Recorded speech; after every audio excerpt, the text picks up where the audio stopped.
নারায়ণগঞ্জের বিভিন্ন রুটের ভাড়া কমানোর আন্দোলন করছে। 5ই আগস্ট ছাত্র শ্রমিক জনতার অভ্যুত্থানের পরে জনগণের প্রত্যাশা তৈরি হয়েছে বাসের ভাড়া কমে আসবে। কেন?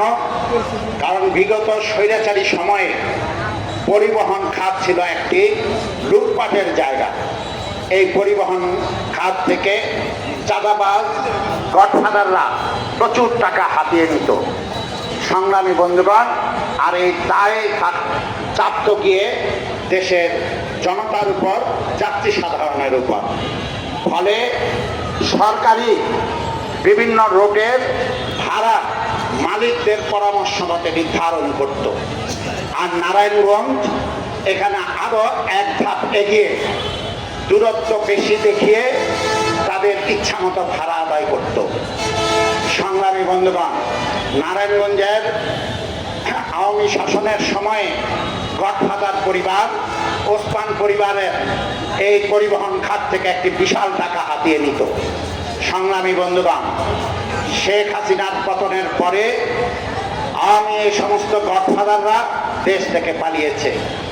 এখন একটা অন্তর্বর্তীকালীন সরকার তারা ক্ষমতায় এসেছে। এই অন্তর্বর্তীকালীন সরকার সমস্ত ক্ষেত্রে একটি সংস্কারের দায়িত্ব নিয়েছে।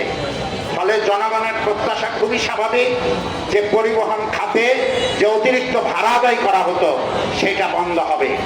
আমরা নারায়ণগঞ্জে জাতীয় অধিকার সংরক্ষণ ফোরামের পক্ষ থেকে তিনটি স্পষ্ট কথা বলেছি। ঢাকা নারায়ণগঞ্জ রুটের ভাড়া সেখানে 55 আছে, এটাকে 45 টাকা করতে হবে। ছাত্রদের হাফ কনসেশন দিতে হবে এবং নারায়ণগঞ্জের বিভিন্ন রুটে যে সিএনজি চালিত পরিবহনগুলো আছে, যেগুলিতে ডিজেল চালিত পরিবহনের ভাড়া আদায় করা হয়, সেখানে সিএনজি চালিত ভাড়া সেইটা আদায় করতে হবে, অর্থাৎ সেখানেও বাসের ভাড়া কমে আসবে। সংগ্রামী বন্ধুগণ, আমরা জেলা প্রশাসকের সাথে কয়েক দফা বসেছি, মালিকদের সাথে বসা হয়েছে। প্রশাসন এই বিষয়ে কর্ণপাত করছে না। প্রশাসন এখানে মালিকের পক্ষ অবলম্বন করেছে। ফলে আমরা তখনই বলেছিলাম 15 তারিখের মধ্যে যদি ভাড়া না কমে 17 তারিখে অর্ধ দিবস সর্বাত্মক হরতাল পালিত হবে।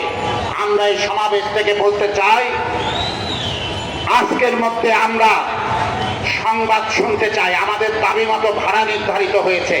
আর যদি সেটা না হয় 17 তারিখ সকাল 6টা থেকে 2টা নারায়ণগঞ্জের জাতীয় অধিকার সংরক্ষণ ফোরামের নেতৃত্বে সর্বস্তরের জনগণ সর্বাত্মক হরতাল পালনের মধ্য দিয়ে প্রশাসনকে এটাই বলবে যে ভাড়া তাদের কমাতে হবে। 17 তারিখ থেকে ভিন্ন মাত্রায় নারায়ণগঞ্জে আন্দোলন শুরু হবে। আমরা সেই আহ্বান রেখে অনতিবিলম্বে জাতীয় অধিকার সংরক্ষণ ফোরামের দাবি মেনে নেওয়ার আহ্বান জানিয়ে আমি বাংলাদেশের সমাজতান্ত্রিক দল বাসদের পক্ষ থেকে সকলকে ধন্যবাদ জানিয়ে বক্তব্য এখানেই শেষ।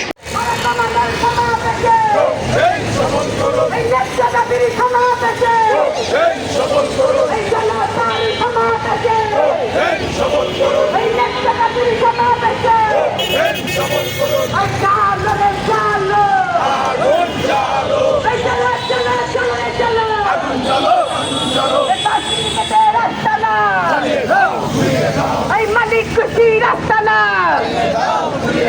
এই কালো বাজারি রাস্তা না,